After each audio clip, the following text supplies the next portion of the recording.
Hello, friends. Very good morning. Happy Wednesday to all of you. So, the editorial's title says road bumps. Road bumps అంటే అర్థం ఏంటి? మనకు road పైన వెళ్తున్నప్పుడు bumpy roads అంటాం కదా, కొంచెం ఎత్తుగా ఉండేవి పెడతారు. ఎందుకంటే స్పీడ్ తగ్గించడం కోసం పెడుతూ ఉంటారు. సో లేదా మామూలుగానే రోడ్డు సరిగ్గా లేకపోయినా సరే అలా బంప్స్ ఉంటాయి. కానీ రోడ్ బంప్స్ అంటాం. అంటే వెళ్ళే దారి అనేది సవ్యంగా లేదు, సాఫీగా లేదు అని చెప్పడం కోసం ఈ పదాన్ని ఇలా మనం వాడవచ్చు. The Finance Commission's roadmap is critical amid a standoff between the center and states. Finance commission యొక్క రోడ్ మ్యాప్ అంటే నెక్స్ట్ 5 ఇయర్స్కి ఎలా ఉండబోతోంది ఎకానమీ అని చెబుతూ నెక్స్ట్ 5 ఇయర్స్కి మీరు ఫినాన్సెస్ ఎలా షేర్ చేసుకోవాలి. బేసికల్గా ఫినాన్స్ కమిషన్ అనేది ఒక constitutional body. It is a constitutional body. Article 280 talks about finance commission. Finance commission అనేది ప్రతి 5 ఇయర్స్కి ఒకసారి లేదా ఎర్లియర్ దానికంటే ముందే డీమ్డ్ ఫిట్ బై ద ప్రెసిడెంట్కి ఇంకా ముందే పెట్టాలి, ఇంకా ముందే ఫినాన్స్ కమిషన్ ఏర్పాటు చేయాలి అనిపిస్తే ఇంకా ముందే, లేదంటే 5 ఇయర్స్కి ఒకసారి కాన్స్టిట్యూట్ చేయాలి. ఎవరు కాన్స్టిట్యూట్ చేయాలి? The president of India. ఎందుకు కాన్స్టిట్యూట్ చేయాలి? ఇది ఎందుకు? ఫినాన్స్ కమిషన్ యొక్క రోల్ ఏంటి? ఓవరాల్గా సెంట్రల్ గవర్నమెంట్ గార్నర్ చేస్తున్న ట్యాక్సెస్లో స్టేట్స్కి ఎంత భాగం ఇవ్వాలి? దాన్ని డివిజిబుల్ పూల్ ఆఫ్ ట్యాక్సెస్ అంటాం. ఫర్ ఎగ్జాంపుల్, మనకి ఇన్కమ్ ట్యాక్స్ ఉంటుంది. ఇన్కమ్ ట్యాక్స్ అనేది కంప్లీట్గా సెంట్రల్ గవర్నమెంట్కి వెళ్తుంది. సో ఈ ఇన్కమ్ ట్యాక్స్ ఇన్కమ్ కానీ లేకపోతే మనకి వేరే ఇన్కమ్ కానీ ట్యాక్సుల ద్వారా వచ్చే ఇన్కమ్ని స్టేట్స్ కూడా షేర్ చేయాలి. అది ఏ ఫార్ములా ప్రకారం షేర్ చేయాలి?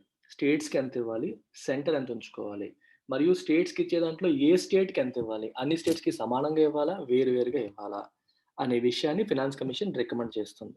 ఇది కాకుండా ఫినాన్స్ కమిషన్ ఇంకేం చేస్తుంది? కొన్ని స్టేట్స్కి అవసరమైన అంటే కొంచెం పేద రాష్ట్రాలు వాటికి అవసరం అని చెప్పి సెంట్రల్ గవర్నమెంట్ కొన్నిసార్లు గ్రాంట్స్ ఇస్తుంది. గ్రాంట్స్ ఇన్ ఎయిడ్ అంటాం. గ్రాంట్స్ ఇన్ ఎయిడ్ ఆర్టికల్ 275 చెప్తుందన్నమాట. ఈ గ్రాంట్స్ ఇన్ ఎయిడ్ ఇవ్వడానికి అవసరమైన ప్రిన్సిపల్స్, ఏ ప్రిన్సిపల్స్ ఆధారంగా స్పెషల్ గ్రాంట్స్ ఇవ్వవచ్చు అనేది కూడా ఫినాన్స్ కమిషన్ రికమెండ్ చేస్తుంది. సో గవర్నింగ్ ప్రిన్సిపల్స్, దీని గురించి గవర్నింగ్ ప్రిన్సిపల్స్ కూడా ఫినాన్స్ కమిషన్ చెప్తుంది అనమాట.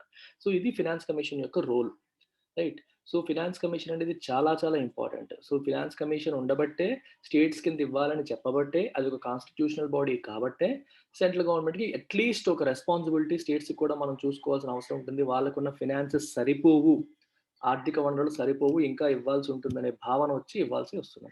అందుకనే మనం ఫినాన్స్ కమిషన్ ఏమంటారు? Balancing wheel of fiscal federalism అంటారు. Balancing wheel of fiscal federalism.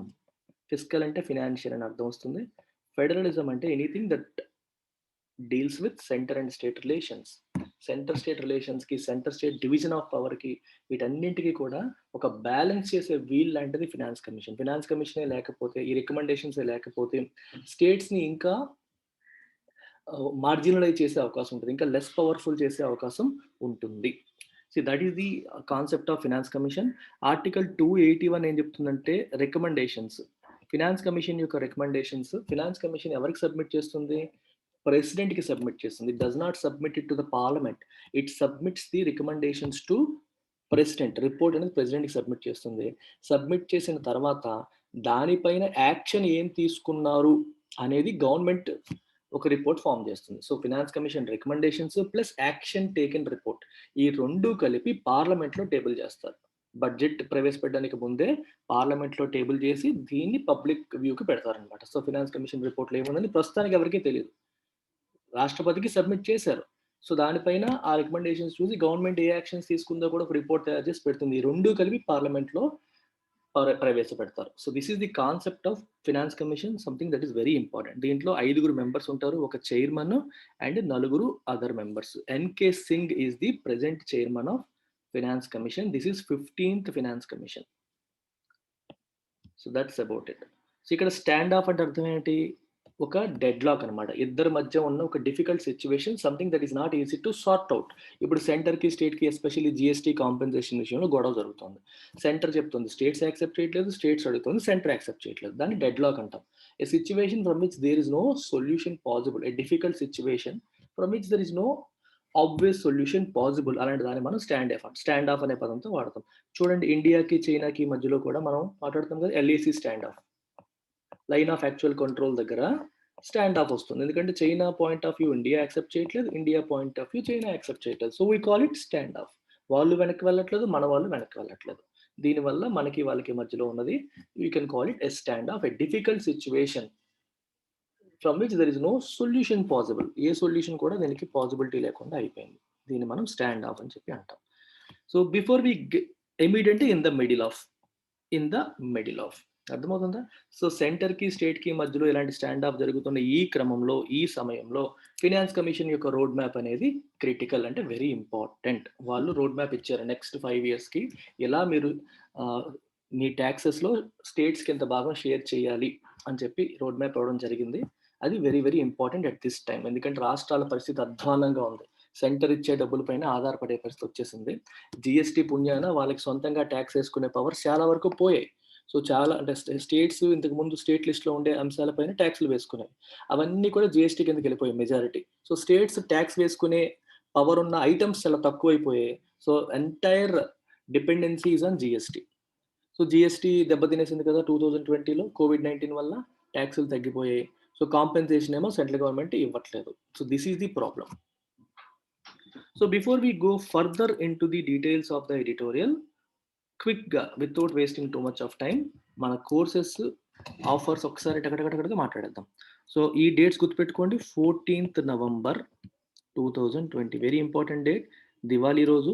రెండవది ఫోన్ నెంబర్ 9241262391 వెరీ ఇంపార్టెంట్. ఈ నెంబర్ నోట్ చేసుకోండి. అడ్మిషన్స్ మన ఇన్స్టిట్యూట్లో ఎవరైనా ఏ కోర్సులోనైనా జాయిన్ అవ్వాలి అంటే ఈ నెంబర్కి మీరు కాల్ చేయాలి. రైట్. సో ఇది లాస్ట్ డేట్. దేనికి? యూపీఎస్సీ ఇన్ఫినిటీకి. మనం ఆఫర్ చేస్తున్న ఫ్లాగ్షిప్ కోర్స్ యూపీఎస్సీ ఇన్ఫినిటీ 45,000కి అందిస్తున్నాం. ఇది కూడా 9 into 5,000 చొప్పున మీరు పే చేయొచ్చు. అంటే మంత్కి 5,000 చొప్పున ఇన్స్టాల్మెంట్ కట్టి మీరు జాయిన్ అవ్వచ్చు. యూపీఎస్సీ ఇన్ఫినిటీతో పాటు ఆప్షనల్ కూడా తీసుకోవాలి అనుకుంటే ఆప్షనల్లో 2 ఆఫర్ చేస్తున్నాం. ఒకటి పబ్లిక్ అడ్మినిస్ట్రేషన్, రెండోది ఆంథ్రోపాలజీ. సో ఈ రెండిట్లో ఏదన్నా మీరు తీసుకోవచ్చు. ఈ 2 కాంబినేషన్ తీసుకుంటే మీకు 60,000కే వస్తాయి. బేసిక్గా కాంబినేషన్ తీసుకుంటే 60, కాంబినేషన్ కాకుండా ఆప్షనల్ తీసుకుంటే మీకు 20,000. Each optional is worth 20,000 and 4 into 5,000.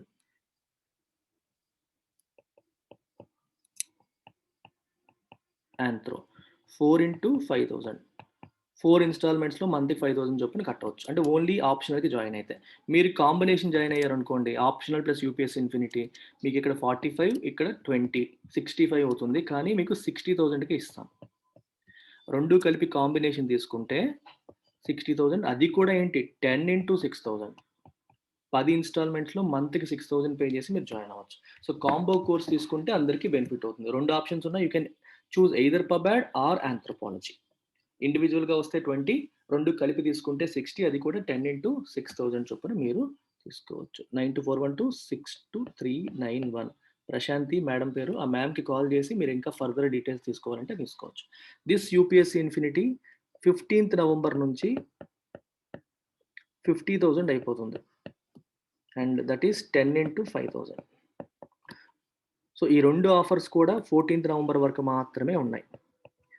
అర్థమవుతుందా? Optional plus UPSC infinity plus only UPSC infinity 2 optional offers కూడా 14th November వరకు మాత్రమే. తర్వాత ఉండకపోవచ్చు. 15th November నుంచి యూపీఎస్సీ ఇన్ఫినిటీ ఫీజు పెరిగిపోయింది. ఆప్షనల్ ఫీజు ఇంకా నేను డిసైడ్ కాలేదు. So that's about it. ఇది యూపీఎస్సీ కోర్సుల పరంగా మీకు చెప్పాల్సిన వివరాలు. నెక్స్ట్ ఎస్ఎస్సి సిహెచ్ఎస్ఎల్ నోటిఫికేషన్ వచ్చింది, అందరికీ తెలిసిందే. సో ఎస్ఎస్సి సిహెచ్ఎస్ఎల్ అందుకని ఇప్పుడు మనకి bank, SSC, railway combo course ఉంది. ఈ కాంబో కోర్సులో జాయిన్ అయితే మీరు ఎస్ఎస్సి సిహెచ్ఎస్ఎల్కి ప్రిపేర్ అవ్వచ్చు. ఇది 7,000 rupees. So life time validity, live as well as recorded classes plus mocks అన్నీ ఉంటాయి మీకు. ఓకే, మీకు bank, SSC, railway 3 combination course. ఇది ఓన్లీ ఎస్ఎస్సి తీసుకున్నా సేమ్ ఫీజు ఉంటుంది, కాంబో కోర్స్ అయినా ఒకటే ఫీజు. సో మీకు కాంబో కోర్స్ వస్తుంది. మీరు బ్యాంక్ ఎగ్జామ్స్ కూడా ప్యారల్గా రాయొచ్చు, రైల్వే ఎగ్జామ్ రాయొచ్చు, ఎస్ఎస్సి ఎగ్జామ్ కూడా రాయొచ్చు. With in time syllabus complete అవుతుంది. And this is your phone number that you should call. Again ఇది కూడా మీకు ఉద్యోగం వచ్చేంత వరకు లైఫ్ టైమ్ వ్యాలిడిటీ. మన ఇన్‌స్టిట్యూట్‌లో ఆఫర్ చేసే ప్రతి కోర్స్ కూడా ఇన్ఫినిటీలే. That means infinite time, life time వ్యాలిడిటీతో వస్తాయి. ఓన్లీ బ్యాంక్ ప్రిపేర్ అయ్యే వాళ్ళకి 7,000 పే చేయక్కర్లేదు. 5,000 కడితే చాలు. 5,000 కడితే చాలు. Again life time validity, live plus recorded, prelims plus mains plus interview covers everything. Okay. ఇవన్నీ కాదు సార్. మాకు ఓన్లీ ఇంగ్లీష్ ప్రాబ్లమ్ సార్ అని వస్తారు చాలామంది. సో, ఓన్లీ ఇంగ్లీష్ కావాలి అనుకునే వాళ్ళు జస్ట్ 2,000 రూపీస్‌తో మీరు జాయిన్ అయిపోవచ్చు. మొన్న ఒక అమ్మాయి ఇంగ్లీష్ ఫీజ్ 5,000 అనుకోని 5,000 కట్టేసింది. I felt really happy. అంటే 5,000 పే చేసి కూడా రావచ్చు అని అనిపించింది ఆ అమ్మాయికి. I felt really happy. ఆ అమ్మాయికి రిమైనింగ్ 3,000 తిరిగి ఇచ్చేసాం అనుకోండి. సో, ఇంగ్లీష్ ఫీజ్ మన దగ్గర ఓన్లీ 2,000 మాత్రమే. ఇది లైఫ్ టైమ్ వ్యాలిడిటీతో వస్తుంది. మళ్ళీ లైవ్ అండ్ రికార్డెడ్ క్లాసెస్ వస్తాయి. గ్రామర్, వొకాబులరీ, కాంప్రహెన్షన్ 3 వస్తాయి మీకు. ఏ ఒక్కటి కూడా మిస్ కాదు. అండ్ మీరు బ్యాంక్ ఎగ్జామ్ ప్రిపేర్ అయినా, ఎస్ఎస్‌సి ఎగ్జామ్ ప్రిపేర్ అయినా, ఎస్పెషల్లీ యూపీఎస్‌సి ప్రిపేర్ అవుతున్న వాళ్ళు ఇంగ్లీష్ ఇంప్రూవ్ చేసుకోవాలి, న్యూస్ పేపర్ చదివే ఎబిలిటీ ఇంప్రూవ్ చేసుకోవాలనుకున్నా, ఏది చేసుకోవాలనుకున్నా మీరు ఈ కోర్స్‌కి జాయిన్ అయిపోవచ్చు హ్యాపీగా. So, that's the beauty of UPSC infinity. Last but not the least economy. చాలామంది సఫర్ అయ్యే subject Indian economy. Indian economy గానీ, పాలిటీ గానీ ఈ 2 సబ్జెక్ట్స్ నేనే చెప్తాను. ఈ 2 సబ్జెక్ట్స్‌లో ఏది మీరు జాయిన్ అవ్వాలన్నా సరే 8,000 రూపీస్‌తో జాయిన్ అవ్వచ్చు. 4/2000 మంత్‌కి 2,000 చొప్పున 4 ఇన్‌స్టాల్‌మెంట్స్‌లో పే చేసుకునే అవకాశం కూడా ఉంది. అంటే జస్ట్ 2,000 పర్ మంత్‌తో మీరు యూపీఎస్‌సి ప్రిపరేషన్ దట్ టూ బాగా డిఫికల్ట్ సబ్జెక్ట్ అయిన ఎకానమీని మీరు క్రాక్ చేయొచ్చు. పాలిటీకైనా అదే ఫీజ్ ఉంటుంది. రైట్. ఏ యూపీఎస్‌సి సబ్జెక్ట్ అయినా ఇదే ఫీజు. బట్ ఈ 2 నేను కవర్ చేస్తాను కాబట్టి మీకు చెప్పాను అంతే. That's it. So, let's begin the editorial.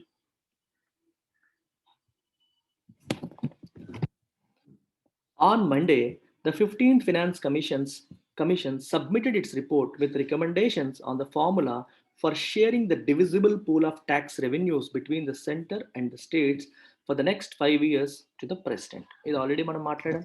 Monday రోజు 15th ఫినాన్స్ కమిషన్ ఏం చేసింది? It submitted its report with recommendations on the formula for sharing the divisible pool of tax revenues between the centre and the states for the next 5 years to the president. Next 5 సంవత్సరాలకి divisible pool of taxes నుంచి, divisible pool అంటే అర్థం ఏంటి? Taxes centre mop up చేసిన ట్యాక్సెస్‌లో స్టేట్స్‌కి ఎంత భాగం ఇవ్వాలి? మొత్తం అది divisible. It can be divide, it should be divided బేసికల్‌గా అట్లాంటిది. సో, కొన్ని ట్యాక్స్‌లు ఎలా ఉంటాయంటే అది ఓన్లీ సెంటర్‌కి మాత్రమే ఉండిపోతాయి. కొన్ని ట్యాక్స్‌లు ఓన్లీ యూనియన్‌కి ఉండిపోతాయి. కొన్ని డివిజిబుల్ పూల్‌లోకెళ్తాయి. ఈ డివిజిబుల్ పూల్‌లోకి వెళ్ళే ట్యాక్సెస్ ఏ ఫార్ములా ప్రకారం షేర్ చేయాలి అని రికమెండేషన్స్ ఎవరిస్తారు? ఫినాన్స్ కమిషన్ ఇస్తుంది. అది ఆ రికమెండేషన్స్‌తో కూడిన రిపోర్ట్‌ని మండే రోజు ఎవరికి సబ్మిట్ చేసింది? ప్రెసిడెంట్‌కి సబ్మిట్ చేసింది. ఈ ఫార్ములా ఎన్నాళ్ళకి? For the next 5 years. Next 5 ఇయర్స్‌కి ఈ ఫార్ములా ప్రకారం షేర్ చేసుకోవాలి. The panel's proposed fiscal road map up to 2025-26 will only come into the public domain once it is tabled in parliament, if not in the winter session, at least before the union budget for 2021-22 is presented. అయితే ఈ road map అనేది వీళ్ళు already రిపోర్ట్‌లో submit చేశారు. కానీ ప్రజలకు అందులో ఏముందో తెలీదు. ఇందాక ఆల్రెడీ చెప్పాను మీకు తెలీదు. Will only come into the public domain. ప్రజలకు ఎప్పుడు తెలుస్తుంది? పబ్లిక్ డొమైన్‌లోకి ఎప్పుడొస్తుంది? Once it is tabled in the parliament. పార్లమెంట్‌లో దాన్ని ప్రవేశపెట్టినప్పుడు మనకు తెలుస్తుంది. If not in the winter season, winter సెషన్‌లో కాకపోయినా at least before the union budget. For 2021-22 is presented. 2021-22 సంవత్సరానికి బడ్జెట్ ఫిబ్రవరిలో ప్రవేశపెడతారు. దానికంటే ముందే దీన్ని పెట్టే అవకాశం ఉంది. ఇది యాక్చువల్‌గా పెడతారు. పార్లమెంట్‌లో ప్రవేశపెడతారు. మనందరికీ దాని గురించి తెలుస్తుంది. An action taken report would reveal the government's acceptance or rejection of the panel's prescriptions. ఇది ఆల్రెడీ మీకు చెప్పాను. ఏం చెప్పాను మీకు? ఫినాన్స్ కమిషన్ రెస్పాన్సిబిలిటీ ఏంటి? ఫినాన్స్ కమిషన్ నెక్స్ట్ 5 సంవత్సరాలకి డివిజిబుల్ పూల్ ఆఫ్ ట్యాక్సెస్ నుంచి రాష్ట్రాలకి ఎంత వాటా చెల్లించాలి అని సెంటర్‌కి రికమెండేషన్స్ ఇస్తుంది. అయితే విచిత్రం ఏంటంటే although it is a constitutional body, అంటే రాజ్యాంగబద్ధమైన సంస్థ అయినప్పటికీ, దీని గురించి రాజ్యాంగమే మెన్షన్ చేసినప్పటికీ finance commission recommendations are not binding on the centre. అంటే అర్థం ఏంటి? సెంటర్ ఖచ్చితంగా వాటిని ఫాలో అవ్వాల్సిన అవసరం లేదు. యాక్సెప్ట్ చేయొచ్చు, యాక్సెప్ట్ చేయకపోవచ్చు. అయితే జనరల్‌గా యాక్సెప్ట్ చేస్తాయి. ఎందుకంటే రాజ్యాంగబద్ధమైన సంస్థ, ఒక కాన్స్టిట్యూషనల్ బాడీ, దాని పర్పస్సే రికమెండ్ చేయడం. కాన్స్టిట్యూషన్ బాడీ ఇది. దీని పర్పస్ ఏంటి? సెంటర్‌కి, స్టేట్స్‌కి టాక్సెస్ మధ్యలో టాక్సెస్ ఇన్‌కమ్ అనేది ఎలా షేర్ చేయాలి అని చెప్పడమే దీని పర్పస్. మరి దీని పర్పస్సే అదైనప్పుడు దీని పర్పస్ ఏదైనప్పుడు, మరి దాని రికమెండేషన్స్ ఫాలో అవ్వకపోతే, that will show the centre in bad light. అది సెంటర్‌ని చెడుగా చూపిస్తుంది. కాబట్టి 90% సెంటర్ దాన్ని యాక్సెప్ట్ చేసే ప్రయత్నమే చేస్తుంది. కానీ గత కొద్ది సంవత్సరాలుగా వీళ్ళు వాటిని ఫాలో అవ్వట్లేదు అని చెప్పి మనం చూస్తున్నాం న్యూస్‌లో. రైట్. సో, అయితే ఏమవుతుందంటే వీళ్ళు ప్రెసిడెంట్‌కి రిపోర్ట్ సబ్మిట్ చేస్తారు. సబ్మిట్ చేసిన తర్వాత యూనియన్ గవర్నమెంట్ ఏం చేస్తుంది? వాళ్ళు సబ్మిట్ చేసిన రికమెండేషన్స్ బట్టి యాక్షన్ టేకెన్ మేము ఒప్పుకుంటున్నామా? ఒప్పుకోవట్లేదా? వాళ్ళు చెప్పిన ప్రిస్క్రిప్షన్స్ యాక్సెప్ట్ చేస్తున్నామా? చేయట్లేదా? అని వీళ్ళు ఏ యాక్షన్ తీసుకున్నారని వీళ్ళొక రిపోర్ట్ తయారు చేస్తారు union government. So, union government తయారు చేసే report plus finance commission report 2 పార్లమెంట్‌లో ప్రవేశపెడతారు. Then people will get to know what is there in the report. Action taken report would reveal the government's acceptance or rejection of the panel's prescriptions. వాళ్ళు prescribe చేసినవి, వాళ్ళు ఇచ్చిన suggestions ఏం చేయాలని చెప్పి వాళ్ళ సలహాలు, సజెషన్స్, రూల్స్, రెగ్యులేషన్స్ చెప్పారో అవి ఫాలో అవ్వాలా? వద్దా? అవుతామా? అవ్వమా? అని చెప్పి గవర్నమెంట్ తను చెప్తుంది. ఆ ఇన్‌స్ట్రక్షన్స్ ఫాలో అవుతారా అవ్వరని గవర్నమెంట్ యాక్షన్ టేకెన్ రిపోర్ట్‌లో చెప్తుంది. దాన్ని బట్టి మనకు తెలుస్తుంది. When the 14th Finance Commission recommended a sharp increase in their take home cut from 32% to 42% of the divisible pool of revenues and the center accepted it, states had obvious cause to be upbeat. 14th Finance Commission ఏం చేసిందంటే 32% నుంచి 42%కి increase చేసింది. Recommend చేసింది. ఏంటది? ఇప్పుడు మామూలుగా మీకు అర్థం కావాలంటే ఎలా చెప్పాలంటే చూడండి. ఒక 1,00,00,000,00,000 డివిజిబుల్ పూల్ ఆఫ్ టాక్సెస్ ఉందనుకోండి. ఇంతకు ముందేమో 32% అంటే 32,000,00,00,000 స్టేట్స్‌కి ఇచ్చేవాళ్ళు. ఇప్పుడేం చేస్తున్నారు? 42,000,00,000 ఇవ్వమని 14థ్ ఫైనాన్స్ కమిషన్ చెప్పింది. క్రోర్స్. అండ్ సెంట్రల్ గవర్నమెంట్ దాన్ని ఏం చేసింది? యాక్సెప్ట్ చేసింది. అర్థమవుతుందా ఇక్కడ మీకు?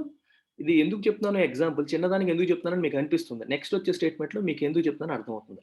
అంటే 1,00,00,000,00,000 అనుకోండి యాక్చువల్‌గా చాలా ఎక్కువ ఉంటుంది. 1,00,00,000,00,000 డివిజిబుల్ పూల్ ఆఫ్ టాక్సెస్ అయితే దాంట్లో 32,000,00,000 ఇంతకుముందు ఇచ్చేవాళ్ళు. ఇప్పుడు 42,000,00,000 ఇవ్వండి, 42% ఇవ్వండి అని చెప్పి 14థ్ ఫైనాన్స్ కమిషన్ రికమెండ్ చేసింది. సెంటర్ దాన్ని యాక్సెప్ట్ చేసింది. సో, సెంటర్ దాన్ని యాక్సెప్ట్ చేసినప్పుడు స్టేట్స్ ఎలా ఫీల్ అవుతాయి? ఆబ్వియస్‌గా హ్యాపీగా ఫీల్ అవుతాయి. Upbeat. They were excited. Okay. Obvious cause to be upbeat. Obvious అంటే ఈజీలీ సీన్. అది clear. Something that is clear. ఎందుకు? మనకి ఎక్కువ వస్తుందంటే ఎవరన్నా ఆనందపడతారు. ఎక్సైట్ అవుతారు. అయ్యారు కూడా. హౌవెవర్ ఈ పదం చూడగానే ఏం కల్పించాలి మీకు? Contrast. But, although, though, however, while ఇట్లాంటి పదాలు కనిపించినప్పుడు ఇమ్మీడియేట్‌గా మీ మైండ్‌లో కాంట్రాస్ట్ అనే పదం రావాలి. బ్లాక్‌లో ఉన్నామనుకోండి వైట్.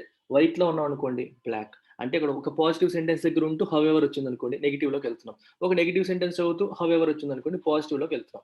ఇప్పుడేం చూసాం? స్టేట్స్ పాయింట్ ఆఫ్ వ్యూలో పాజిటివ్ సెంటెన్స్ చూసాం. ఏంటి ఆ పాజిటివ్ సెంటెన్స్? సెంటర్ ఏమో 32% నుంచి 42%కి పెంచమని 14th ఫైనాన్స్ కమిషన్ రికమెండ్ చేసింది. సెంట్రల్ గవర్నమెంట్ దాన్ని యాక్సెప్ట్ చేసింది. So, states were upbeat. They were excited. వాళ్ళు ఎక్సైట్ అయ్యారు. హౌవెవర్ అయినప్పటికీ their actual shares of total taxes mapped up have turned out to be far lower as the center deployed more cesses and surcharges to garner additional revenues in recent years. ఇక్కడుంది అసలు magic. Central government ఎంత తెలివిగా ఈ పని చేసిందో మీరు ఒకసారి observe చేయండి. ఇప్పుడు ఒక చిన్న ఎగ్జాంపుల్‌తో దీని మీనింగ్ ఏంటో చెప్తాను మీకు. సెస్ అంటే అర్థం ఏంటి? సర్చార్జ్ అంటే అర్థం ఏంటి? సెస్‌లు, సర్చార్జ్‌లు ఎట్లాంటియంటే ఇవి టాక్స్ పైన వేసేవి. టాక్స్ మీద టాక్స్ అన్నమాట. డైరెక్ట్ టాక్సెస్ కాదు. ఒక టాక్స్ పైన వేసేదాన్ని మనం సర్చార్జ్, సెస్ అంటాం. సెస్‌కి, సర్చార్జ్‌కి, టాక్స్‌కి డిఫరెన్స్ ఏంటి? టాక్స్ ఇప్పుడు ఏం చెప్పింది finance commission? Divisible pool of టాక్సెస్‌లో వచ్చే రెవెన్యూని అర్థమవుతుందా? కొన్ని అంశాలు ఇప్పుడు సెంటర్‌కి టాక్స్‌లొస్తాయి కదా! ఆ వచ్చిన టాక్స్ రెవెన్యూలో స్టేట్స్‌కి కొంత షేర్ చేయాలి. కానీ స్ I tell you one thing. ఎలా చెప్పాలంటే మీకు, ఇప్పుడు ఇన్‌కమ్ టాక్స్ తీసుకుందాం. ఒక ఎగ్జాంపుల్ తీసుకుందాం. ఇన్‌కమ్ టాక్స్ ద్వారా లెట్స్ సే 1,00,000 రెవెన్యూ వచ్చిందనుకోండి. ఈ 1,00,000 ఏ పర్పస్ కోసం ఖర్చు పెట్టాలి అని అడిగితే మనం ఏం చెప్తాం? అది గవర్నమెంట్ ఇష్టం కదా! గవర్నమెంట్ వెల్‌ఫేర్ కోసం ఖర్చు పెట్టొచ్చు, డిఫెన్స్ కోసం ఖర్చు పెట్టొచ్చు, ఇన్‌ఫ్రాస్ట్రక్చర్ కోసం ఖర్చు పెట్టొచ్చు, దేనికోసమైనా ఖర్చు పెట్టొచ్చు. అది గవర్నమెంట్ ఇష్టం. అలా కాకుండా ఈ పదం చూడండి. స్వచ్ఛ్ భారత్ సెస్ దీని ద్వారా 10,000,00,00,000 వచ్చిందనుకోండి. ఇది దేనికోసం ఖర్చు పెట్టాలి? పేరులోనే ఉంది. స్వచ్ఛ్ భారత్. స్వచ్ఛ్ భారత్ కోసం మాత్రమే ఖర్చు పెట్టాలి. వేరే దానికి ఖర్చు పెట్టకూడదు. ఇప్పుడు అర్థమైందా సెస్‌కి, టాక్స్‌కి డిఫరెన్స్ ఏంటో? టాక్స్ ద్వారా వచ్చే income government can spend on anything. But cess అనేది ఒక పర్టిక్యులర్ పర్పస్ కోసం చార్జ్ చేస్తారు. ఆ పర్టిక్యులర్ పర్పస్ కోసం మాత్రమే ఖర్చు పెట్టాలి. అండ్ యూనిట్ కాన్స్టిట్యూషన్ ఏం చెప్తుంది? సెస్‌ల ద్వారా గవర్నమెంట్ ఏదైనా రెవెన్యూ రైజ్ చేస్తే, ఆ రెవెన్యూని స్టేట్స్‌తో షేర్ చేయాల్సిన అవసరం లేదు. That will not be part of divisible pool of taxes అని చెప్పి కాన్స్టిట్యూషన్ చెప్తుంది. ఎందుకు? సెస్ యొక్క పర్పస్సే ఒక specific purpose. Swachh Bharat cess అంటే స్వచ్ఛ భారత్ కోసం మాత్రమే వాడాలి. మరి దాన్ని స్టేట్స్‌కి ఇస్తే ఎలా అవుతుంది? ఇవ్వరు. అందుకని ఓన్లీ స్వచ్ఛ భారత్ కోసం మాత్రమే వాడతారు. ఇప్పుడు యూనియన్ గవర్నమెంట్ తెలివిగా ఏం చేసింది? ఇందాక మీకు చెప్పినట్టు అదే ఎగ్జాంపుల్ తీసుకుందాం. మీకు క్లియర్‌గా అర్థమైపోతుంది. 1,00,00,000 డివిజిబుల్ పూల్ ఆఫ్ టాక్సెస్ ఉండేవి. ఇవన్నీ కూడా ఏంటి టాక్సెస్ ద్వారా వచ్చిన ఇన్‌కమ్ 1,00,00,000 అనుకోండి. ఇంతకుముందు 32,000,00,000 షేర్ చేసేది. ఇప్పుడేమో 42,000,00,000 షేర్ చెయ్యమని ఎవరు చెప్పారు? ఫినాన్స్ కమిషన్ చెప్పింది. Finance commission? 14థ్ ఫినాన్స్ కమిషన్ చెప్పింది. సెంట్రల్ గవర్నమెంట్ యాక్సెప్ట్ చేసింది. స్టేట్స్ అన్నీ ఏమనుకుంటాయి? మనకొచ్చే ఇన్‌కమ్ పెరిగిపోతుంది అని చెప్పి అనుకుంటాయి. యూనియన్ గవర్నమెంట్ ఏం చేసిందో తెలుసా తెలివిగా? టాక్స్‌ల కంటే సెస్‌లు పెంచేసింది. అంటే ఇప్పుడు ఫర్ ఎగ్జాంపుల్ ఈ 10,000,00,00,000లో ఈ 1,00,00,000 టాక్సెస్ ద్వారా వచ్చేది అది లాస్ట్ ఇయర్‌కది. తర్వాత ఏం చేసింది టాక్స్‌ల ద్వారా వచ్చేది 80,000,00,00,000 చేసేసింది. ఎగ్జాంపుల్ చెప్తున్నాను. సెస్‌ల ద్వారా వచ్చేది ఒక 20,000,00,000 చేసిందనుకోండి. ఇప్పుడు ఈ 20,000,00,000లో ఏమైనా ఇవ్వాలా స్టేట్స్‌కి? ఇవ్వక్కర్లేదు. ఈ 20,000,00,000 కూడా యూనియన్ గవర్నమెంట్‌కి ఉండిపోతుంది. టాక్స్‌ల ద్వారా వచ్చే రెవెన్యూ గవర్నమెంట్ ఏం చేసింది? తగ్గించేసుకుంది. సెస్‌ల ద్వారా వచ్చేది పెంచుకుంది. సెస్‌ల ద్వారా వచ్చేది పెంచుకుంది. టాక్స్‌ల ద్వారా వచ్చేది తగ్గించుకుంది. సో, ఈ 80,000,00,00,000లో మీరు 42% ఏసుకోండి. ఇలా కౌంట్ చేసుకోవాలి. అంటే ఇక్కడ 32-42కి యాక్సెప్ట్ చేసేసింది గానీ, తెలివిగా ఏం చేసింది? టాక్స్‌ల ద్వారా వచ్చే రెవెన్యూ తగ్గించేసుకొని, సెస్‌ల ద్వారా వచ్చేది పెంచుకుంది. ఈ సెస్‌ల ద్వారా వచ్చేది ఓన్లీ యూనియన్ గవర్నమెంట్‌కే ఉండిపోతుంది. టాక్స్‌ల ద్వారా వచ్చేది షేర్ చేయాలి. ఈ పర్సెంటేజ్ పెరిగినప్పటికి ఇది తగ్గిపోయింది. అసలు తగ్గిపోయింది. ఇది సెంట్రల్ గవర్నమెంట్ తెలివిగా చేసిన పని. ఇలా చేయడం వల్ల మీకొక ఎగ్జాంపుల్ ఇచ్చాను. ఇవి యాక్చువల్ ఫిగర్స్ కాదు. మీకు అర్థం కావడం కోసం ఇచ్చిన ఎగ్జాంపుల్ ఇది. ఇలా చేయడం వల్ల ఏమైంది చివరికి చూడండి. Actual share of actual shares of total taxes mapped up have turned out to be far lower అనుకుని ఇప్పుడు చాలా ఎక్సైట్ అయిపోయాయి. మాకు పర్సెంటేజ్ పెంచారు. మాకెక్కువొస్తుందని. కానీ యాక్చువల్‌గా వచ్చింది బాగా తగ్గిపోయింది. ఎందుకు? As centre deployed more cesses and surcharges to garner అంటే gather additional revenues in recent years. Revenue ఎక్కువగా గ్యాదర్ చేయడం కోసం సెస్‌లు, సర్చార్జ్‌లు వేస్తుంది. ఎప్పుడైనా డబ్బులు సరిపోవట్లేదనుకోండి సెంట్రల్ గవర్నమెంట్‌కి టాక్స్ వేయట్ల. టాక్స్ వేస్తే వచ్చిన దాంట్లో మళ్ళీ స్టేట్స్‌కి వాటా ఇవ్వాలి. అందుకని టాక్స్‌లు వేయడం మానేసి సెస్‌లు వేయడం మొదలుపెట్టింది. సెస్‌లు ఎక్కువ వేయడం వల్ల వచ్చే రెవెన్యూ అంతా సెంటర్‌కే ఉండిపోతుంది. టాక్స్ రెవెన్యూ షేర్ చేస్తుంది. సెస్ రెవెన్యూ ఉంచేసుకుంటుంది. This is how the union government is doing and స్టేట్స్‌కి ఒక రకంగా అన్యాయం జరుగుతుంది. ఇక్కడ డిప్లాయ్ అంటే మీనింగ్ ఏంటి? మోహరించడం. మోహరించడం అంటాం కదా! For example India deployed more army personnel at the LAC. LAC దగ్గర ఎక్కువ మందిని మోహరించారు. అలాగే ఒక రెవెన్యూని, వనరులు, హ్యూమన్ రిసోర్సెస్ కావచ్చు, ఆర్థిక రిసోర్సెస్ కావచ్చు, ఏవైనా సరే ఒక చోటకి వెళ్ళేలాగా చేయడం. అంటే ఒక పర్పస్ కోసం వాడడాన్ని మనం డిప్లాయ్ అంటాం. There are fresh reasons for the states to be anxious about the Commission's revenue sharing recommendations, not in the least because of the recent standoff with the center on how their GST compensation dues will be paid this year. ఇంకా చాలా fresh కారణాలున్నాయి. స్టేట్స్‌కి ఎందుకు యాంగ్జియస్‌గా ఉండడానికి. Anxiety అంటే అర్థం ఏంటి? చిన్న భయం, ఆందోళన. ఆందోళన పడడానికి ఇంకొన్ని ఫ్రెష్ రీజన్స్ ఉన్నాయి స్టేట్స్‌కి. ఏంటయి? About the commission's revenue sharing recommendations. Okay. Revenue sharing recommendation విషయంలో ఇంకొన్ని టెన్షన్స్ వీళ్ళకున్నాయి. Not in the least because of their recent stand of with the centre. ఒక్క నిమిషం.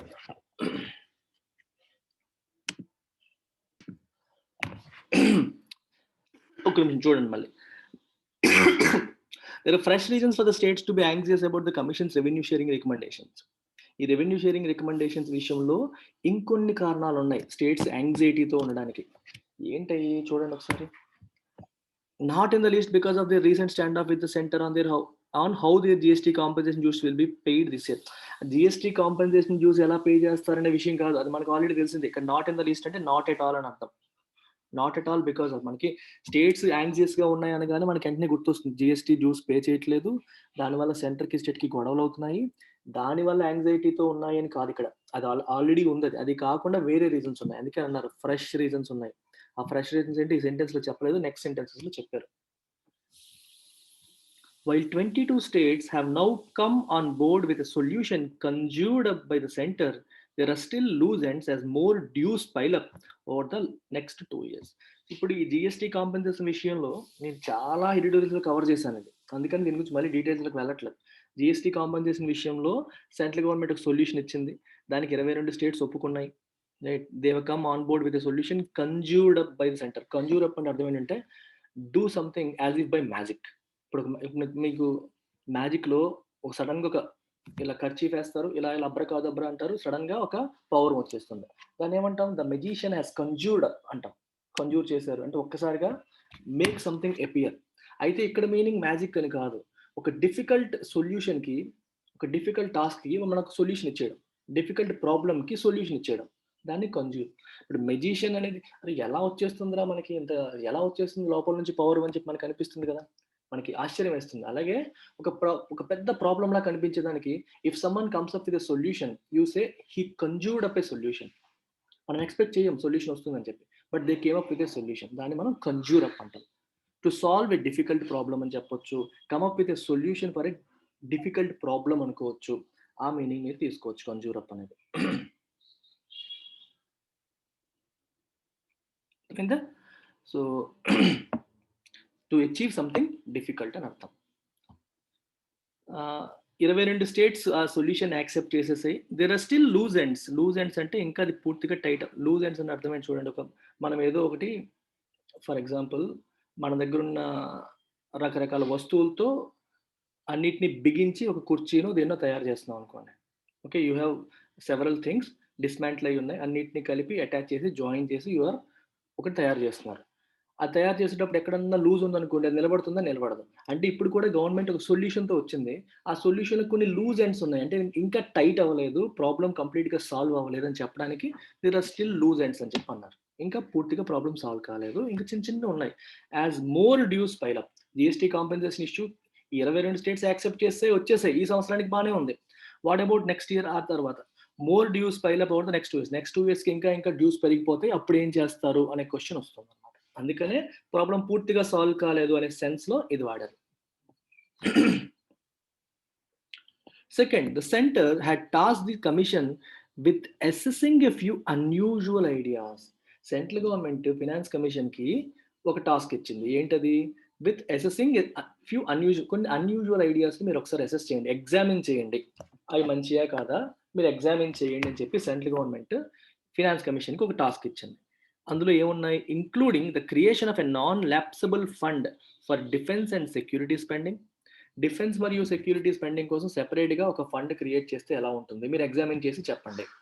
నాన్ ల్యాప్సబుల్ అది ల్యాప్స్ అవ్వదు. ఆ ఫండ్ ఎప్పుడు అలాగే ఉంటుంది. అందులో ఖర్చు పెట్టినా మళ్ళీ అందులో మనీ వెంటనే పంపించేస్తారు. అలాంటిది నాన్ ల్యాప్సబుల్ ఫండ్.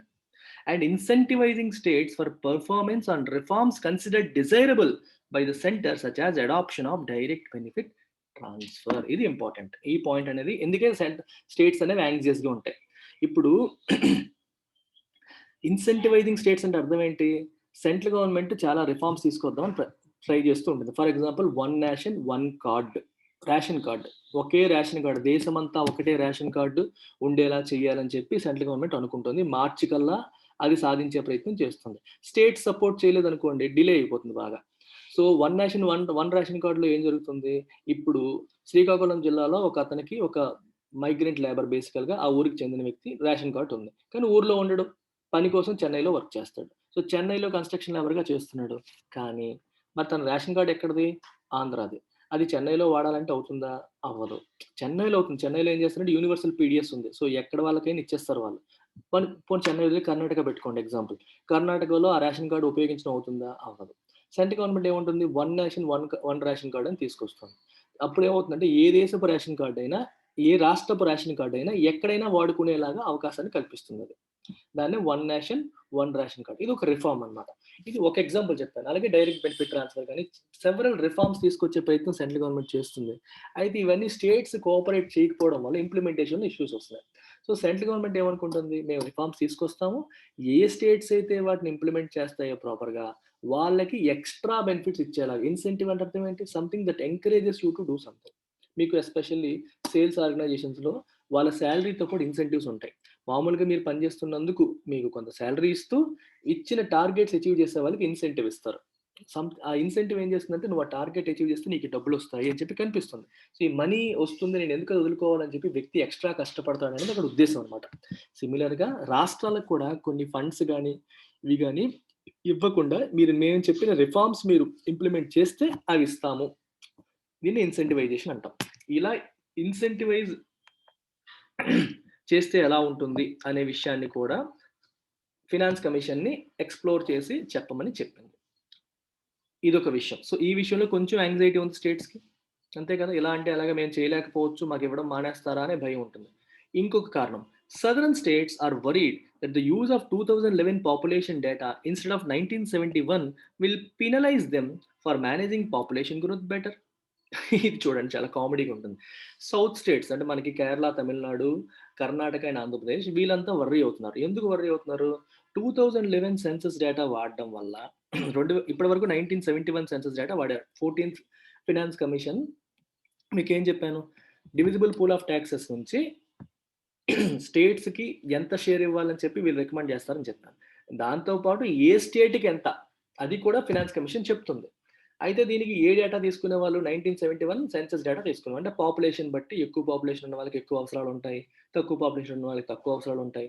ఇలాంటి కాన్సెప్ట్‌తో పాపులేషన్ బేస్ చేసుకొని వాళ్ళు రికమెండేషన్స్ చేసేవాళ్ళు. ప్లస్ డెవలప్ అయిన కంట్రీ, డెవలప్ కానిది ఇలా రకరకాల కారణాలుంటాయి. అయితే 15th ఫినాన్స్ కమిషన్‌కి 1971 సెన్సస్ డేటా మానేసి 2011 సెన్సస్ డేటా వాడడం మొదలుపెట్టారు. సో, ఇలా వాడడం వల్ల ఏం జరుగుతుంది? దీనివల్ల స్టేట్ సదరన్ స్టేట్స్‌కి పెనాల్టీ పడేలా ఉంది అని చెప్పి వాళ్ళు వర్రీ అవుతున్నారు. ఎందుకు? 1971కి 2011కి మధ్యలో మధ్యలో జరిగిన 40 ఏళ్లలో సదరన్ స్టేట్స్ చాలా కష్టపడి పాపులేషన్‌ని కంట్రోల్ చేశాయి. అంటే ఇద్దరు పిల్లలే లేకపోతే మనకి ఉంటాయి చూడండి మన ఫ్యామిలీ ప్లానింగ్‌లు గట్రా బాగా ఇంప్లిమెంట్ చేసి పాపులేషన్‌ని కట్టడి చేశాయి. సో, వీళ్ళ పాపులేషన్ గ్రోత్ అనేది తక్కువగా ఉంది. Compare to northern states. Northern స్టేట్స్‌లో ఏం జరిగాయి? సదర్న్ స్టేట్స్‌లో స్టేట్ గవర్నమెంట్స్ బాగా కష్టపడ్డాయి. గవర్నమెంట్ పాలిసీ మేకర్స్ వీళ్ళు కష్టపడ్డారు. నార్దర్న్ స్టేట్స్‌లో గవర్నమెంట్స్ కాదు, ప్రజలు కష్టపడ్డారు. ప్రజలు బాగా కష్టపడి పాపులేషన్ పెంచారు. పాపులేషన్ పెరిగిపోయింది. సో, పాపులేషన్ గ్రోత్ అనేది నార్దర్న్ స్టేట్స్‌లో సదర్న్ స్టేట్స్‌తో కంపేర్ చేస్తే ఎక్కువుంది ఈ పీరియడ్‌లో. సో, 1971తో కంపేర్ చేస్తే 2011లో మీరు రేషియో తీసుకుంటే సదర్న్ స్టేట్స్ యొక్క పాపులేషన్ రిలేటివ్‌లీ నార్దర్న్ స్టేట్స్‌తో కంపేర్ చేసుకుంటే రిలేటివ్‌లీ వీళ్ళ గ్రోత్ రేట్ తక్కువుంది. వాళ్ళ గ్రోత్ రేట్ ఎక్కువుంది. సో, కాబట్టి కంపారిటివ్‌గా 1971 సెన్సస్‌తో పోల్చుకుంటే వచ్చే రెవెన్యూ కంటే 2011 సెన్సస్‌తో పోల్చుకుంటే వచ్చే రెవెన్యూ ఎక్కువుంటుంది నార్దర్న్ స్టేట్స్‌కి. అప్పటికి ఇప్పటికి కంపేర్ చేసుకుంటే. ఎందుకంటే with respect to southern states there population has grown hire. వాళ్ళు సరిగ్గా ఫ్యామిలీ ప్లానింగ్ వీటిని ఇంప్లిమెంట్ చేయకపోవడం, ఎస్పెషల్లీ బీహార్, యూపీ లాంటి స్టేట్స్‌లో సరిగ్గా ఇంప్లిమెంట్ చేయకపోవడం, గవర్నమెంట్స్ పెద్దగా పట్టించుకోకపోవడం వల్ల వాళ్ళ పాపులేషన్ ఎక్కువ పెరిగిపోయింది. ఎక్కువ పెరగడం వల్ల వాళ్ళకి ఎక్కువ రెవెన్యూ వచ్చే అవకాశం ఉంది. ఎందుకంటే పాపులేషన్ బేసిస్ మీద ఇస్తారు కాబట్టి. ఇప్పుడు సదరన్ స్టేట్స్ ఏంటి, మేము చక్కగా అన్ని ఫాలో అయ్యి మేము ఫ్యామిలీ ప్లానింగ్ చేసాము. అందువల్ల మా పాపులేషన్ గ్రోత్ కంట్రోల్ అయింది. మంచి చేసినందుకు మాకు పెనాల్టీయా అని చెప్పి వీళ్ళు బాధపడుతున్నారు. అందుకని ఆ పదం వాడారు. All these have the potential to impact states actual share. So, వీటి వల్ల స్టేట్ యొక్క యాక్చువల్ షేర్‌ని ఇంపాక్ట్ చేసే అవకాశం ఉంది. ఒకటి పాపులేషన్ డేటా, రెండోదేమో పర్ఫార్మన్స్ బేస్డ్ ఇన్సెంటివ్స్ ఇట్లాంటివి. అలాగే డిఫెన్స్ కోసం వీటి కోసం సెపరేట్ ఫండ్ పెడితే స్టేట్స్‌కొచ్చే ఫండ్స్ తగ్గిపోతాయి. ఇవన్నీ కూడా స్టేట్స్ వర్రీ అవుతున్న other factors apart from GST compensation. GST compensation కోసం ఎలాగూ ఉంది. అది కాకుండా ఇవి ఫ్రెష్ వర్రీస్ అన్నమాట. The RBI's assessment of state finances reveals they were already hurting from the slowing economy. కోవిడ్-19 రావడానికి ముందు నుండే స్టేట్స్ ఆల్రెడీ హర్ట్ అవుతున్నాయి. వాళ్ళ ఆర్థిక పరిస్థితులనేవి బాలేవు అని ఆర్‌బీఐ వాళ్ళు ఇచ్చిన రిపోర్ట్ స్టేట్ ఫినాన్సెస్‌ని ఆర్‌బీఐ అసెస్ చేసిన రిపోర్ట్‌లో క్లియర్‌గా చెప్పారు. క్లియర్‌గా చెప్పడం అనేది జరిగింది. The pandemic and the lockdowns have made things worse. Pandemic, lockdowns రావడం వల్ల అది ఇంకొంచెం వర్స్ అయిపోయింది. పాండమిక్ రావడానికి ముందే స్టేట్ ఫినాన్సెస్ బాలేవు. ఇది వచ్చిన తర్వాత ఇంకా మూలిగే నక్క మీద తాటిపండు పడింది అంటారు చూడండి. అలా ఆల్రెడీ మూలుగుతుంది, దానిపైన తాటిపండు పడింది అంటాం. పుండు మీద కారం ఇట్లాంటి పదాలు మనం తెలుగులో వాడతాం. So, it made things worse. Last year this finance panel had tabled an interim report for 2020-21 by saying a 5-year forecast is tough when the economy is slowing down due to the effects of reforms like demonetization and the GST. 2020 last year ఏం చేసిందంటే ఈ finance commission panel వచ్చేసి ఒక interim report submit చేసింది 2021. అంటే interim report అంటే మధ్యంతర, అంటే కంప్లీట్ అవ్వలేదు, ఒక రిపోర్ట్ సబ్మిట్ చేసింది. అందులో ఏం చెప్పింది, 5-year ఫోర్కాస్ట్ ఏమో కష్టం, ఎకానమీ ఏమో స్లో అవుతుంది, రిఫార్మ్ డిమానిటైజేషన్ జిఎస్టీ లాంటి రిఫార్మ్స్ వల్ల ఎకానమీ స్లో అవుతుంది, దానివల్ల మేము ఫోర్కాస్ట్ చేయలేకపోతున్నాము ఎలా ఉండబోతుంది నెక్స్ట్ 5 years అని చెప్పి వాళ్ళు ఒక రిపోర్ట్ సబ్మిట్ చేశారు. It's final report comes at an even more uncertain time. ఇప్పుడు సబ్మిట్ చేసింది ఫైనల్ రిపోర్ట్. ఇప్పుడు ఏంటి, జిఎస్టీ డిమానిటైజేషన్ మీరు అన్సర్టనిటీ అనుకుంటే ఇప్పుడు పాండమిక్, లాక్డౌన్స్ ఇవి కూడా యాడ్ అయిపోయాయి. with the pandemic throwing the global economy into a tailspin. Global ఎకానమీని ఒక కెవోటిక్ అట్మాస్ఫియర్, ఒక గందరగోళంలోకి నెట్టేసింది. టెయిల్ స్పిన్ అంటే ఒక కెవోటిక్ సిచ్యువేషన్. కెవోటిక్ అంటే గందరగోళం, అంటే అవుట్ ఆఫ్ కంట్రోల్ అనమాట. A situation that is completely out of control. అలాంటి పరిస్థితుల్లోకి గ్లోబల్ ఎకానమీని తోసేసింది ఏంటి, పాండమిక్. ఇలాంటి అన్సర్టన్ టైంలో ఇంకెలా గెస్ట్ చేస్తాం మనం నెక్స్ట్ 5 years ఎలా ఉండబోతున్నాయని, అది ఇంకా కష్టం. That the panel has dedicated a volume entirely to states analyzing the development needs of each is heartening. Okay, that ఇది ఒక మంచి వే ఆఫ్ సేయింగ్ అనమాట. చూడండి, నేను ఎలా చాలాసార్లు అనుకుంటా సార్, ప్రతిదీ చెప్పండి మీరు అరటిపండు ఒలవండి అంటారు. చాలాసార్లు ఏంటంటే you have to learn by observation. నేను సెంటెన్స్ చదివేటప్పుడు ఎలా చదువుతున్నానో మీరు వింటే అలా చదవాలని తెలుస్తుంది, అలా అర్థం చేసుకుంటారు. ఇప్పుడు ఈ సెంటెన్స్ ఎలా చదువుతాను చూడండి. That the panel has dedicated a volume entirely to states analyzing the development needs of each is heartening. అంటే అర్థం ఏంటి, ప్యానెల్ ఒక కంప్లీట్ వాల్యూమ్, దాని రిపోర్ట్లో ఒక కంప్లీట్ వాల్యూమ్ స్టేట్స్కే కేటాయించడం. దేనికోసం, analysing the development needs of each. ప్రతి ఒక్క స్టేట్కి ఉన్న డెవలప్మెంట్ నీడ్స్ని అనలైజ్ చేస్తూ ఒక కంప్లీట్ వాల్యూమ్, కంప్లీట్ సెక్షన్ అనేది స్టేట్స్కే కేటాయించడం అనేది ఏదైతే ఉందో, ఇక్కడ దట్ మీనింగ్ అది. అర్థమవుతుందా? ప్యానెల్ స్టేట్ యొక్క ప్రతి ఒక్క స్టేట్ యొక్క డెవలప్మెంటల్ నీడ్స్ని అనలైజ్ చేస్తూ కంప్లీట్ ఒక సెక్షన్ని స్టేట్స్కి కేటాయించడం అనేది ఏదైతే ఉందో ఈజ్ హార్టనింగ్. అది ఆనందదాయకం, ఆనందాన్ని ఇచ్చేది, సంతోషాన్ని ఇచ్చేది, మంచిది అని అర్థం. ఇలా చదవాలి. సో ఇదంతా కలిపి అనేది అని దట్ అనమాట. సో ఇలా చదివినప్పుడు మనకి ఈ అబ్జర్వేషన్లో నెక్స్ట్ టైం మీరు ఎప్పుడైనా సెంటెన్స్ రాసినప్పుడు ఇలా రాయాలి అని చెప్పి మీకు ఆటోమేటిక్గా స్ట్రైక్ అవ్వాలి. అంతేగాని దట్ని ఇలా వాడాలి అని ఒక రూల్ రాసేసుకొని గుర్తుపెట్టుకోవాలంటే గుర్తుండవు. Read, observe, sink in, let that sink in your mind. మీ మైండ్లో సింక్ అవుతుంది. ఇలా ప్రతిసారి చదివేటప్పుడల్లా అబ్జర్వేషన్తో నేర్చుకోవాలి. నేను ఇలాగ ఇది రాసి ఇది రాయాలి, ఇది రాసి ఇది రాయాలి, గ్రామర్ రూల్స్ రాయాలి, వొకాబులరీ మీనింగ్స్ రాయాలి, ఇలా చేయడం వల్ల మీకు రాదు. నేను ఎందుకు చెప్తున్నాను అర్థం చేసుకోండి. నేను ఎలా ఇంప్రూవ్ అయ్యానో అలాగే మీకు చెప్తున్నాను. అలా రాసుకోవడం వల్ల హెల్ప్ అవ్వదు. అబ్జర్వేషన్ ద్వారానే you will learn more. The center can allay states' fears further by tabling the report soon so that any anxieties can be debated and laid to rest. And the states can also plan upcoming budgets with less uncertainty. Allay అంటే relieve ఇవ్వడం, ఫియర్స్ని remove చేయడం. Okay, రాష్ట్రాల యొక్క భయాలని, ఆందోళనని remove చేయడం. Remove ఫియర్స్ని allay అంటాం. ALLAY. Okay, remove fears. The center can allay states' fears further. Okay, states యొక్క భయాల్ని ఇంకా తీసేయడానికి అవకాశం ఉంది, తీసేయగలుగుతుంది. ఎలాగా? By tabling the report soon. అంటే ఈ రిపోర్ట్ని తొందరగా పార్లమెంట్లో ప్రవేశపెట్టేస్తే అందులో ఏముంది, దానివల్ల మాకు ఏమైనా వచ్చే రెవెన్యూ తగ్గిపోతుందా, పెరుగుతుందా, మంచా చెడ, క్లారిటీ వచ్చేస్తుంది. So that any anxieties can be debated. వాళ్ళకి ఏమైనా ఆందోళనలు, భయాలు ఏమైనా ఉంటే, మా రెవెన్యూ తగ్గిపోతున్న భయాలు ఉంటే వాటి గురించి డిబేట్ చేసుకోవచ్చు. ఎక్కడ? పార్లమెంట్లో. And laid to rest. ఆందోళనన్నింటిని కూడా లైట్ టు రెస్ట్ అంటే అర్థం ఏంటి, వాటిని తొలగించవచ్చు. Right, if you lay something to rest అంటే దాన్ని రిమూవ్ చేసేయడం, దాన్ని తొలగించడం అని అర్థం అనమాట. బరీ చేసేయడం అంతేనా? ఇప్పుడు మన బాడీని చనిపోయేవారు, if someone was laid to rest, bury చేస్తారు బాడీని అంటాం కదా. అలాగే ఇక్కడ బరీ చేయడం అంటే అర్థం ఏంటి, మీకున్న ఆందోళనలు, భయాల్ని బరీ చేస్తారు అంటే వాటిని రిమూవ్ చేయడం, అలా అర్థం చేసుకోవచ్చు.